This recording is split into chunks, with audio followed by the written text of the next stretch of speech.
ಸರ್ವ ಭಕ್ತರ ಆರಾಧ್ಯ ದೇವ ಬೈಂದೂರಿನ ಒತ್ತಿನೇಣಿ ಕಿರು ಮಂತ್ರಾಲಯದ ಶ್ರೀ ಗುರು ರಾಘವೇಂದ್ರ ಸ್ವಾಮಿ ಮಹಿಮೆ ಅಪಾರ. ಕರ್ನಾಟಕ ರಾಜ್ಯದಲ್ಲಿ ಶ್ರೀ ಗುರು ರಾಘವೇಂದ್ರ ಸ್ವಾಮಿಯ ದರ್ಶನಕ್ಕೆ ದೂರದ ಆಂಧ್ರ ಪ್ರದೇಶದ ಮಂತ್ರಾಲಯಕ್ಕೆ ಹೋಗುವುದು ಐತಿಹಾಸಿಕವಾಗಿ ನಡೆದು ಬಂದ ನಂಬಿಕೆಯಾಗಿದೆ. ಎಷ್ಟೋ ಭಕ್ತರಿಗೆ ಕರ್ನಾಟಕದಲ್ಲಿರುವ ಇತಿಹಾಸ ಪ್ರಸಿದ್ಧ ಕಿರು ಮಂತ್ರಾಲಯ ಗೊತ್ತಿಲ್ಲದಿರಬಹುದು. ಆದರೆ ಉಡುಪಿ ಜಿಲ್ಲೆಯ ಬೈಂದೂರು ತಾಲೂಕಿನ ಒತ್ತಿನೇಣಿಯಲ್ಲಿರುವ ಕಿರು ಮಂತ್ರಾಲಯವೆಂದು ಪ್ರಖ್ಯಾತಿ ಪಡೆದಿರುವ ಶ್ರೀ ಗುರು ರಾಘವೇಂದ್ರ ಸ್ವಾಮಿಯ ದರ್ಶನ ಮಹಿಮೆ ಅಪಾರವಾಗಿದೆ. ಇದು ಅರೇಬಿಯನ್ ಸಮುದ್ರದ ಮೇಲಿರುವ ಪ್ರಶಾಂತ ಪವಿತ್ರ ಯಾತ್ರಾ ಸ್ಥಳವಾಗಿದೆ.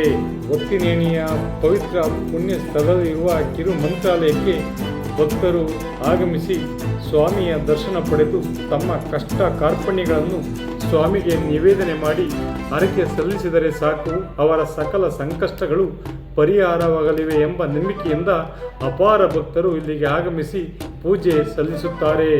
ಈ ಕಿರು ಮಂತ್ರಾಲಯಕ್ಕೆ ಸುಮಾರು 50 ವರ್ಷಗಳ ಇತಿಹಾಸವಿದೆ ಎನ್ನಲಾಗಿದೆ. ಸಹಕಾರಿ ಸಂಘದ ಅಧ್ಯಯನಕ್ಕೆಂದು ಬೈಂದೂರಿನ ಶ್ರೀರಾಮ ಸಂವಾದ ಸಹಕಾರ ಸಂಘಕ್ಕೆ ತೆರಳಿದಾಗ ಅಧ್ಯಕ್ಷರಾದ ಶ್ರೀಯುತ ರಾಜು ಪೂಜಾರಿಯವರು ನೀಡಿದ ಸಂದೇಶದಂತೆ ನಾವು ಕುಟುಂಬ ಸಮೇತ ಬೈಂದೂರಿನ ಕಿರು ಮಂತ್ರಾಲಯಕ್ಕೆ ತೆರಳಿದೆವು. ಸ್ವಾಮಿಯ ದರ್ಶನ ಪುಣ್ಯವೆನಿಸಿತು. ಇದೊಂದು ಅದ್ಭುತ ಮತ್ತು ಮರೆಯಲಾಗದ ಕ್ಷಣವಾಗಿತ್ತು. ದೂರದ ಮಂತ್ರಾಲಯಕ್ಕೆ ಹೋಗುವ ಭಕ್ತರು ಹತ್ತಿರದ ಕರ್ನಾಟಕದ ಉಡುಪಿ ಜಿಲ್ಲೆಯಲ್ಲಿರುವ ಕಿರು ಮಂತ್ರಾಲಯಕ್ಕೆ ಬಂದು ಪ್ರಶಾಂತ ಪವಿತ್ರ ಸ್ಥಳದಲ್ಲಿರುವ ಶ್ರೀ ಗುರು ರಾಘವೇಂದ್ರ ಸ್ವಾಮಿಯ ದರ್ಶನ ಪಡೆಯಬಹುದಾಗಿದೆ. ರಾಜ್ಯದ ಸ್ವಾಮಿಯ ಭಕ್ತರೇ, ನೀವು ಆಗಮಿಸಿ ಕಿರು ಮಂತ್ರಾಲಯದ ಶ್ರೀ ಗುರು ರಾಘವೇಂದ್ರ ಸ್ವಾಮಿಯ ದರ್ಶನ ಪಡೆಯಿರಿ.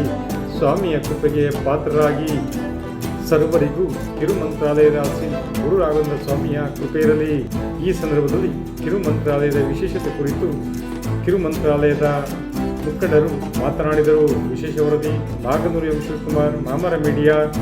ಈ ಹಿಂದೆ ಮೈಸೂರು ಮಿನರಲ್ಸ್ ಅವರು ಇಲ್ಲೇ ಬಾಕ್ಸೈಟ್ ಮೈನಿಂಗ್ ಮಾಡ್ತಾ ಇದ್ದಾವಾಗ ಅವರ ಆರಾಧ್ಯ ದೇವರು ರಾಘವೇಂದ್ರ ಸ್ವಾಮಿ ಆಗಿತ್ತು. ಹಾಸನದ ಕಂಡು ಹೆಚ್ಚಾಗಿ ಬಂದು ಆದ್ದರಿಂದ ಮೈಸೂರು ಮಿನರಲ್ಸ್ ಅವರು MSIL ಕಂಪನಿ ಉಂಟಲ್ಲ, ಅವರು ಮೂಲತಃ ಮಾಡಿದವರು ಈ ಸ್ಥಳದಲ್ಲಿ. ಒಂದು 40 ವರ್ಷದ ಐತಿಹ್ಯ ಉಂಟು ಈ ಕ್ಷೇತ್ರಕ್ಕೆ. ಅನಂತರದಲ್ಲಿ ಪುನಃ ನಂತರದ ಬೈಂದೂರು ಜನತೆ ಹಸ್ತಾಂತರ ಮಾಡಿದವಾಗ ಈ ಪುನಃ ಮೊನ್ನೆ ಕಳೆದ ವರ್ಷ ಮೇದಲ್ಲಿ ಊರವರೆಲ್ಲ ಸೇರಿ ಒಂದು ಟ್ರಸ್ಟ್ ಅಂತೇಳಿ ಉಂಟು, ಅವರು ಸೇರಿ ಹೊಸ ದೇವಸ್ಥಾನ ಇನಾಗ್ರೇಷನ್ ಮಾಡಿದ್ದಾರೆ. ಹಿಂದೂ ಸಹಿತ ತುಂಬ ಜನ ಬರ್ತಾಯಿದ್ರು. ಗುರುವಾರ ಬಹಳ ವಿಶೇಷವಾಗಿರುತ್ತದೆ. ಹಾಗೆ ಇದೇ ಮೇ 28ಕ್ಕೆ ಮೊದಲನೇ ವರ್ಷದ ಅಂದರೆ ಉದ್ಘಾಟನೆ ಮೊದಲನೇ ವರ್ಷದ ವರ್ಧಂತಿ ಅನ್ನೋದು ಬರ್ತದೆ. ಅದು ಬಹಳ ವಿಶೇಷವಾಗಿರುತ್ತೆ. ಒಂದು ಸಾಧಾರಣ ಒಂದು 7-8 ಸಾವಿರ ಜನ ಸೇರುವಂತಹ ಇದು. ಹಾಗೆ ಎಲ್ಲ ಜನಕ್ಕೂ ಅನ್ನ ಸಂತರ್ಪಣೆ, ಹಾಗೆ ವಿಶೇಷವಾಗಿ ಪಾದಪೂಜೆ, ಪಂಚಾಮೃತ ಅಭಿಷೇಕ ಸೇವೆ. ಹಾಗೆ ಪಾದಪೂಜೆ ಮತ್ತು ಪಂಚಾಮೃತ ಅಭಿಷೇಕ ಪ್ರತಿ ದಿವಸ ನಡೀತದೆ.